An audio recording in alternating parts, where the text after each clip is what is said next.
So I've been really lucky to witness other people doing Clark Fellowships and to see the impact on service development, but also on them as individual clinicians and what they've brought in terms of their applied research knowledge.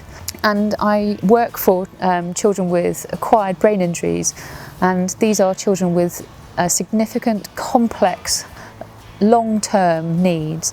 And it's really challenging to deliver services, specialist services, that can accommodate for these needs across the east of England.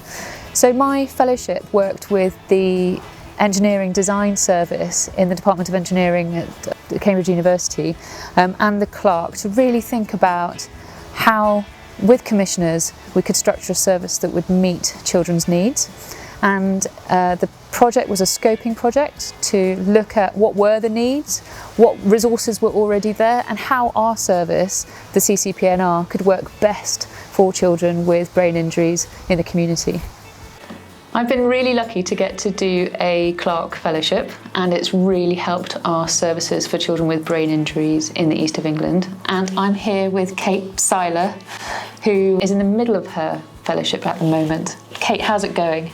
Really well, thank you. It's so amazing to meet so many experts, which has really informed my practice and my thinking about my research project, which I know you've completed now. So I'm really looking forward to what else we have to learn, and it's really great to have the time to really focus on a particular piece of work and to have really expert supervision to continue the fellowship. And I know you've finished yours now.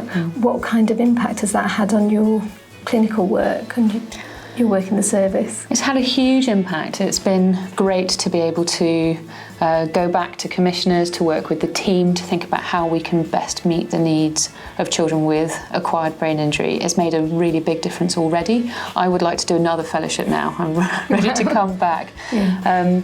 I found that working across different organisations and agencies with the Clark gave me a framework and a confidence that I wouldn't have had otherwise. And the support from the Clark and the action learning sets really empowered me to do things that previously I didn't really feel that I could do.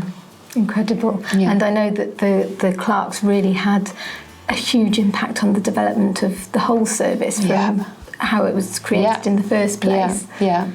We've had 4 fellowships. Wow. So we had a neurologist looking at the number of children with brain injuries in the region, and then the clinical neuropsychologist trying to understand the mental health conditions of children with brain injuries, and it turned out it was exactly the same levels of difficulty as children in CAMS. Gosh.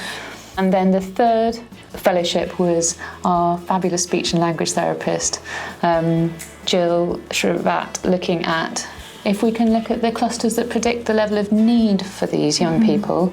And then my fellowship was about how do we work with commissioners to be able to structure a service that meets those complex needs. So it's really been a chronology that's helped the service develop. Excellent.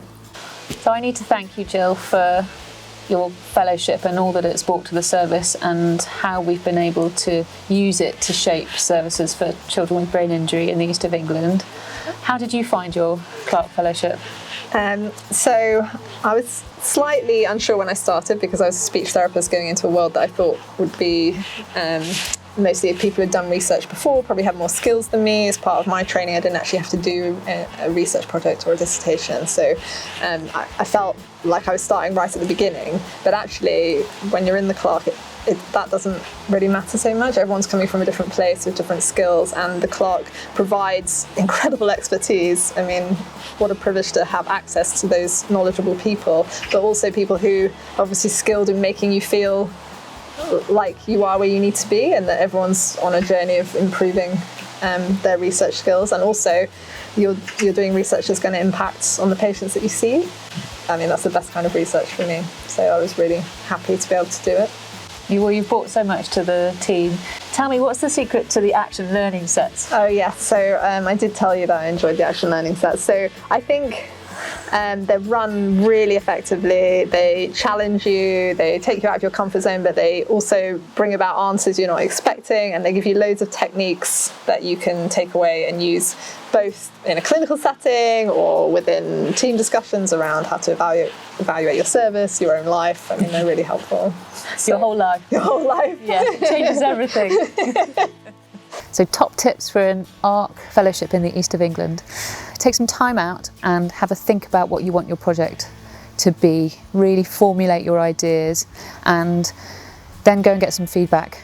Speak to supervisors in the ARC, get some feedback on paper about your ideas, develop some aims, your methodology, what you're hoping to achieve in that year dedicated to your project.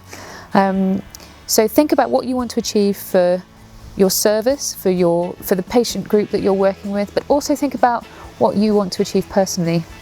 You might have personal goals about where you are with your research capacity or your expertise yourself and where you want to get to, and I think I'd really underestimated how important that is, and it's a wonderful opportunity for developing your own skills.